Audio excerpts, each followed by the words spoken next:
So, coming to you today from my lovely, gloriously sunny back garden to talk to you about yesterday. So, yesterday I did the Stradbroke Triathlon. It's my first ever triathlon, and yeah, I just wanted to talk to you about the experience really. Fortunately, although I did take my camera yesterday, I just, for some reason, just didn't get any footage, which I'm slightly disappointed about now. My other half did get some photos of me, but yeah, I didn't actually get any video down. So yeah, I just wanted to talk to you about how that went yesterday. Really, I'm pleased to tell you I did finish. Um, oh, there is. There you go. There's my medal. So I'm all done.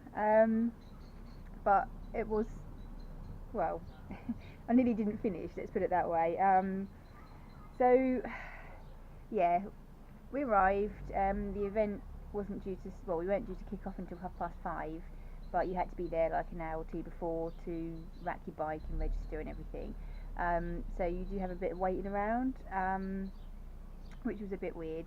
But yeah, pick the evening one. There's another one today that was in the morning, but I know with my body the way it is, evening would be better. So yeah, rocked up in the afternoon, gloriously sunny like it is today. Um, Lots of nerves and excitement and things. And so yeah, got there, registered, racked my bike. So that's where you set it up.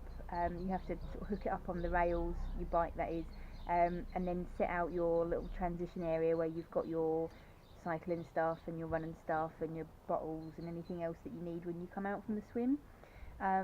So 4 attempts at trying to set up my transition area because I kept forgetting things. And then I thought I was finally ready. Then we went in, had our race briefing, and then it was time to start, and the butterflies really did kick in at that point. Um, so I remember standing by poolside, watching everybody else go. I was getting closer and closer to the front and trying to keep the butterflies under control. Um, and then suddenly it was my go, and so I was to get in the water and just duck my head under and get used to being in the water before I actually started. Set off. It was really weird swimming in a pool I've never swum in before. You wouldn't think it would make any difference, but for some reason it really did. It's not quite as deep and it's not quite as long, so just everything was in a different place in relation to where I was. But yeah, got through the swim a bit quicker than I thought I would. I think that was obviously the adrenaline. Um, Came out from the swim, and all of a sudden it's all action stations. Then you have to find where your bike is. Thankfully I had quite a nice place, so I was able to find my bike really easily, and quickly got changed. Well, I didn't get changed, I put my cycle jersey on and my helmet and my gloves and whatnot, to get ready for the cycle. Got on my bike no problem. Thankfully didn't fall off or anything like that, got clipped in really easily, and off I went for the bike. And that's kind of my undoing really. The bike leg was really good. I overtook quite a few people and only got overtaken once, and I knew I was doing a pretty good pace. And at the back of my mind I kept thinking, you need to slow down, you're going really really hard. And if it was just the cycle on its own, I would have been really impressed with my performance. um, but yeah, that's kind of where it went a little bit wrong. I came back from the bike, back into transition, got off the bike, did a sort of flying dismount, was quite happy with that, didn't get jelly legs when I came off, I didn't fall over or do anything stupid, ran into transition, put my bike back up, changed my shoes, took my helmet off, went off for the run. And two things happened at that point. The first thing was my hip. So I've had a bit of a hip injury now for the last 4 or 5, if not longer, weeks. And my physio told me not to run in my training because obviously we needed to give the hip time to settle down. So it was very much a case of keeping the fingers crossed to see how it would cope on the day. So I could really feel that when I set off. But actually, that I can't really blame my performance on that. The moment I started to run, I noticed that my stomach had shriveled up to the size of a pea, and basically I'd gone too hard on the bike, and consequently the bouncing up and down of the run was not doing me any favours whatsoever, and I suddenly thought, I am going to throw up, I am going to be very sick in front of all these people. What am I going to do? So, and I was suddenly really hot and dizzy, and I'd only literally been going for a couple of minutes, so I slowed to a walk, thought just back off a bit and it'll settle down. Gave that a few minutes, started my run again, thinking, no, this really isn't happening today, and so I thought I'm just going to have to just keep walking for now. I can't stop. If I stop, that's it, that's game over. I need to keep going. The run was only 3k, so I know I am more than capable of doing that distance. But I just, for some reason, suddenly it became a really long way, and the way that the route was set out as well, you sort of run around their playing field and then into the adjacent farmer's field and around that, and I've seen the playing field, but we weren't allowed on the farmer's field until the actual event. So if you've not done that before, you have no idea how big this farmer's field is. And I'm thinking, oh, it's 3k, it's not far. But as you turn into the farmer's field, it just seemed to stretch out into infinity. And I suddenly thought, oh crap, like, I'm not sure if I'm going to do this. And not only that, you have to then go around that whole route twice. Jesus, it was a bloody long way, and all I kept thinking is, I need to stop, but I can't stop. And I started to think about then the jersey. I was wearing this Crohn's and Colitis UK jersey, raising money for them. I was doing it on World IBD Day as well, so you know, I was doing it for me and all my fellow comrades who have got Crohn's and ulcerative colitis and all, you know, things like that, and thinking about the people that have sponsored me. And I just thought, I cannot let these people down, I can't let myself down. If I stop now, I am going to be so annoyed. I've had the swim and the cycle of my life. I just can't. So I dug so deep. I came to the end of the first lap, and there was a lady with me who said, well, have we got to go round again? Yeah. What, the whole thing? Yeah, tell me about it. So yeah, I saw my other half as I came round into the end of the first lap, and sort of announced to him, because he was wondering why I was walking, you know, it's just not happening, I'm gonna be sick. All I wanted was some water. Had a little bit of water. No, that didn't do me any favours at all. So I just kept going, and then on the second lap I kept thinking that, you know, every step I took, I'm getting closer and closer to the finish line. And the competitors at that point, there were spectators out on the route, marshals out on the route, they were all so supportive, but my fellow competitors were awesome. You know, every single person that came past me was cheering me on. One guy came running past me, and as he did, come on Crohn's, you can do it, awesome cause, and that did it for me. I just thought, I'm bloody doing this, even if I have to finish on my hands and knees, I am finishing this. And as I came into the final straight then, I thought, for my pride's sake, I cannot have the finisher's photo of me hobbling over the line. I am going to run if that's the last thing I do. So I run / hobbled up to the finish line and over it, and oh my goodness, I felt so emotional. I still felt very sick. I got given my medal by this lovely little girl who was helping out the volunteers, and suddenly it was all completely overwhelming, and I just couldn't quite believe that I'd actually finished. Amazingly, 20 minutes later, once my stomach had untied itself, I felt absolutely fine. My hip was very sore, but I probably could have then attempted the run. I felt so much better, and I know it was purely because I went off too hard, and possibly I did have a little bit of food, soft food, but a little bit of food probably half an hour before, and I shouldn't have. I know in hindsight now there's lots and lots of lessons that I've learned, really.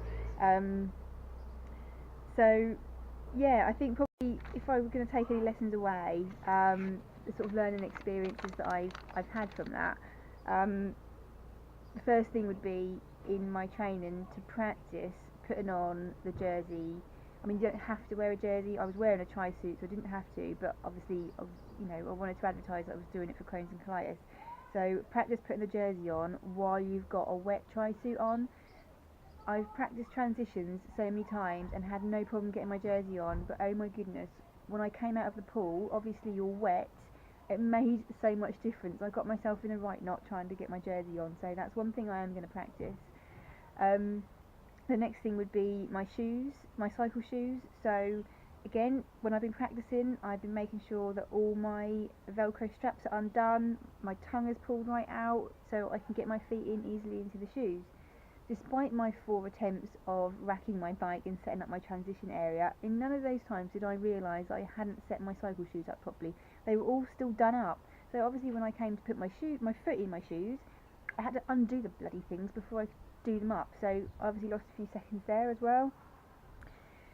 The next lesson would be to obviously not go so bloody hard on the bike. I think I got my fastest ever average speed. It was getting on for 18 miles an hour, and I never do that, not even when I'm out with my other half and we're taking it in turns to sort of get in each other's slipstream.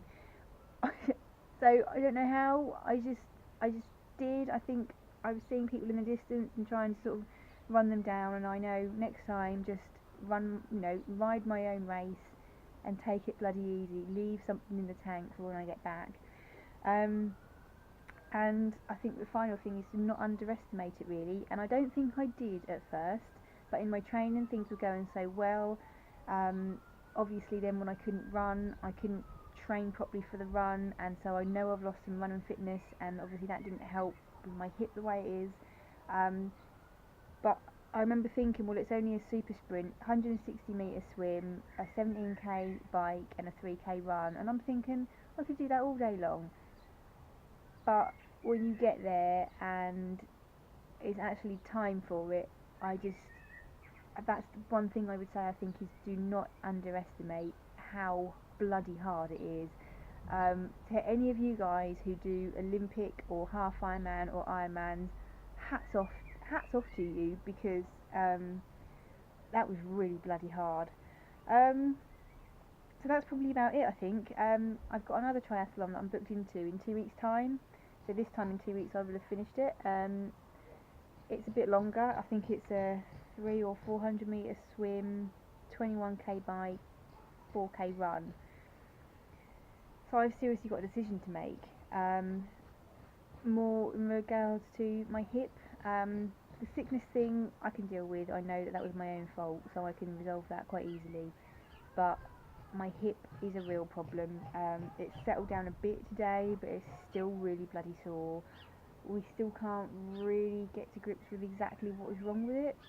And obviously until it's sorted and until I'm actually fit to run, there's a question over, well, really, is it worth me potentially injuring myself further, really? I have spoken to the race organisers already, and they do run an event after the main try, which is just the swim and the cycle, specifically for people who for whatever reason can't run. So I need to seriously give some consideration to that now. So yeah, I'm going to need to make a decision in the next couple of days. I will feel quite disappointed if I can't do the full event, but in the long run, is it really worth it? There are other triathlons later in the year that I've got my eye on now. So yeah, I will make a decision, but I'm really pleased I did it. I have to say, about 10 minutes into the walk yesterday, I thought to myself, there's no way I'm doing this ever again. This is mad, I'm hating it, I'm not liking this at all. I am never doing a triathlon again. But obviously that's worn off now, and well, yeah, I will do another one. I think more just to prove to myself that I can do it, but I don't necessarily want to do it while I know I can't give it everything on the run because of my hip. So yeah, I need to decide, but obviously I'll keep you posted on what I do, really. So I think that's probably about it. I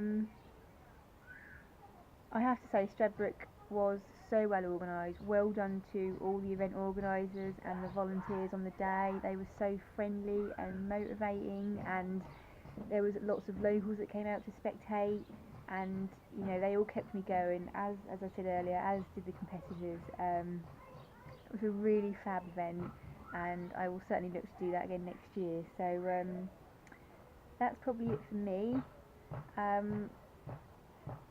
Oh yes, and just very briefly, so my times, what did I do in my times? Bear with.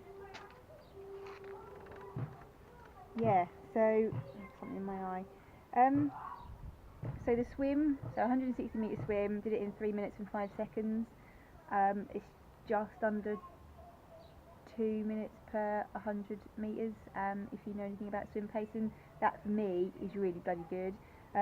My first transition was 2 minutes and 9 seconds. As I said, I can probably shave a few seconds off that by kind of getting to grips with how to put the jersey on when you're wet and sorting my shoes out. The cycle, 17k, it's about 10.5 miles in 35 minutes and 41 seconds. According to Strava, I got in the top 8 at the time. I think I then got picked to the post by 3 other people throughout the day, so I'm now in the top 11 females. But you know, even so, nearly 18 mile average, I'm bloody happy with that. Transition 2, 59 seconds, not too bad, quite happy with that.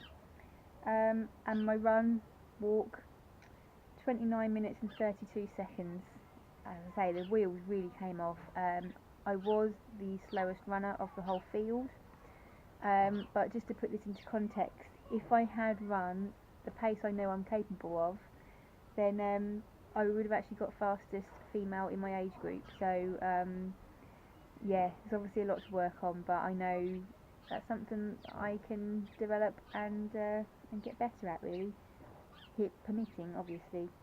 So my whole time was 1 hour, 11 minutes and 27 seconds. I think when I was going into it, I was expecting to do it in about 1:10, but being optimistic about the run, I was thinking could be possibly closer to an hour. So I think, considering I walked for most of the run route, 1 hour 11, I'll take that all day long, really. And the fact that I finished, and you know, I need to not forget that I finished. So yeah, that's probably about it. Gonna have a little recovery ride to my nana's in a little while, just to loosen the hip up a little bit.